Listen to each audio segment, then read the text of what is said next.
આત્મીય શ્રી પ્રણામ। આપ સૌના આત્મીય સહકારથી આજે હું એલઆઈસીમાં નંબર 1 છું।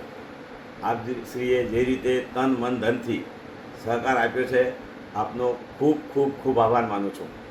આપને એક ખાસ વાત યાદ કરાવું છું અને અચાનક યાદ આવ્યો એટલે આપને આ વિડીયોથી જાણ કરું છું કે કોઈ પણ આપણા સગા સંબંધીની ડેથ થાય તો એને પોલિસીમાં નોમિનેશન અર્જન્ટ બદલવું જરૂરી છે। ઘણી વખત પતિમાં પત્નીનો, પત્નીમાં પતિનો અથવા છોકરાનો કોઈનો પણ નોમિનેશન હોય ને એ એક્સપાયર થઈ જાય એટલે પોલિસી ઓટોમેટિકલી ઓપન ટાઇટલમાં આવી જાય। તમે નોમિનેશન ડેથ સર્ટિફિકેટની કોપી અને જેનો નોમિનેશન કરવાનો છે એનો આધાર કાર્ડ, પાન કાર્ડ અને પોલિસી હોલ્ડરનો આધાર કાર્ડ, પાન કાર્ડ આપો તો કોઈ પણ જાતના ખર્ચા વગર 15 મિનિટની આ વિધિ છે, તમારું નોમિનેશન બદલાઈ જાય, તમારી પોલિસી ઓકે થઈ જાય। જો તમે આ ભૂલી ગયા અને ન કરે નારાયણ નોમિનીનો પણ એક્સપાયર થઈ ગઈ તો પોલિસી ઓપન ટાઇટલ થઈ જાય, પછી એને પૈસા લેવામાં ખૂબ પ્રોબ્લેમ આવે અને પેઢીનામું આપવું પડે, ઘણા બધા વિધિ આવે એની। તો આપણે હેરાનગતિ ન થાય એટલા માટે આપ પણ ખાસ ધ્યાન રાખજો। આપના કોઈ પણ સગા સંબંધીનો ડેથ થાય તો એને ઘરવાળાને આ ખાસ યાદ કરાવીને સલાહ આપજો।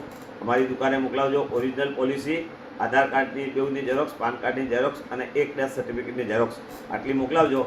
હું આપને આ નોમિનેશનનું કામ ખાસથી ખાસ કરી આપીશ, એટલે ખાસથી ખાસ ધ્યાન રાખજો। આ અગત્યનું કામ છે અને અચાનક યાદ આવ્યું મેં કોઈ બધાને વિડીયોથી જાણ કરી દઉં।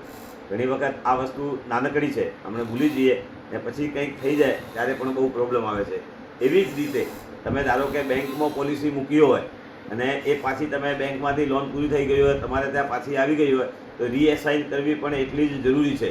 તમે રીએસાઇન નહીં કરશો તો પોલિસી પાકશે અથવા ક્લેમ આવશે તો પહેલાં પૈસા બેંકમાં જશે। બેંકમાં તમારો ખાતો હોય નહીં હોય તો પછી બહુ તકલીફો પડે। એટલા માટે પણ તમારી બેંકમાં ગમે ત્યારે તમે કોઈ લોનમાં કે નોમિનેશનમાં કે ગમે તે કોઈ કારણથી બેંકમાં પોલિસી આપી હોય ને પોલિસી તમારે પાછી આવી જાય તો એમાં તમારું નોમિનેશન બદલવું ખૂબ ખૂબ જરૂરી છે। આ તમને અમને ત્યાં યાદ કરાવજો। અમે તમને મફતમાં આ બધી સુવિધા કરી આપશું, પણ આપ ખાસ યાદ કરીને આટલું કામ કરજો કે જેવી તમે બેંકમાંથી પોલિસી આવે એ તરત અમને જાણ કરજો। પોલિસી અને આધાર કાર્ડ, પાન કાર્ડની ઝેરોક્સ અમને મોકલાવજો। એમાં બેંકમાં 1-2 ફોર્મ ભરવાના પણ આવે છે, બેંકવાળો સિક્કો કરી આપે છે, એનઓસી કહેવાય એને, નો ઓબ્જેક્શન સર્ટિફિકેટ। એ પોલિસીની સાથે મૂકવું પડે એટલે ઓટોમેટિકલી તમારું નોમિનેશન બદલાઈ જશે। ધન્યવાદ, ધન્યવાદ, ધન્યવાદ।